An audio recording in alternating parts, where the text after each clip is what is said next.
ঢাকাই সিনেমার জনপ্রিয় নায়িকা সাহারা অভিনয় করেছেন ৬০টির বেশি সিনেমায়। তবে দীর্ঘদিন ধরেই আড়ালে আছেন তিনি, জানিয়েছেন অভিনয়কে বিদায়। বর্তমানে সংসার আর ব্যবসা নিয়ে ব্যস্ত আছেন এই অভিনেত্রী। অভিনয় থেকে দূরে থাকার প্রসঙ্গে আগেই নায়িকা বলেছিলেন, বর্তমানে স্বামী, সংসার এবং ব্যবসার কাজ নিয়ে অনেক ব্যস্ততা, অন্য কিছু নিয়ে চিন্তা করার সুযোগই নেই। এছাড়া আমার স্বামী মাহবুবুর রহমান সিনেমায় অভিনয় একেবারেই পছন্দ করেন না, তাই তার পছন্দ অপছন্দকে শ্রদ্ধা জানিয়ে অভিনয় থেকে দূরে রয়েছি। ভবিষ্যতেও সিনেমায় ফেরার আর কোনো পরিকল্পনা নেই। তবে সম্প্রতি নেট দুনিয়ায় আকস্মিকভাবেই সরব হতে দেখা যায় সাহারাকে। পোস্ট করেছেন একের পর এক নতুন ছবি, আর তার সাম্প্রতিক ছবিগুলো দেখে হতবাক হয়েছেন অনেকেই।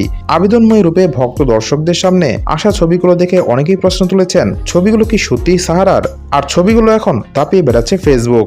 সাহারার এমন লুক দেখে বিস্ময় প্রকাশ করেছেন নেটিজেনরাও।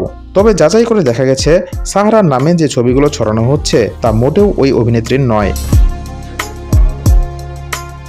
তাবাসসুম নামের একটি ফেসবুক অ্যাকাউন্ট ও শ্রেতা নামের একটি ইনস্টাগ্রাম অ্যাকাউন্ট থেকে এগুলো পোস্ট করা। ছবিগুলো এডিট করে সেখানে বসানো হয়েছে সাহারার মুখ। খোঁজ নিয়ে জানা যায়, সাহারার নামে যে ফেসবুক অ্যাকাউন্ট থেকে ছবিগুলো পোস্ট করা হচ্ছে সেটিও ভুয়া।